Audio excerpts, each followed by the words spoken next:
যাদের আইফোনের ব্যাটারি অনেক তাড়াতাড়ি চার্জ শেষ হয়ে যায় তারা চিন্তিত, তারা এই সেটিংটা ইউজ করতে পারেন। প্রথমে আপনি সেটিংয়ে যাবেন, যাকে ডিসপ্লে এবং ব্রাইটনেস এটা টাচ করবেন। টাচ করার পরে আপনি ডার্কে ইউজ করতে পারেন।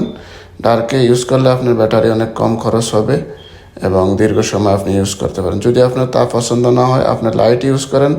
লাইট ইউজ করার পরে আপনি এই যে এখানে অটোমেটিক আছে, এটা বন্ধ করে দিবেন। এটা অটোমেটিক অন থাকে, এটা বন্ধ করে দিবেন। বন্ধ করার পরে আপনি ব্যাকে যাবেন। ব্যাকে গিয়ে আপনি দেখবেন এখানে জেনারেলে ক্লিক করবেন।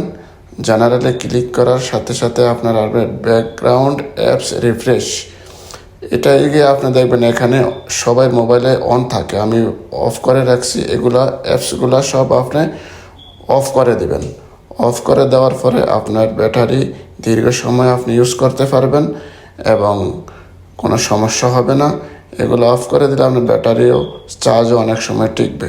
তাই ধন্যবাদ, ভালো থাকবেন।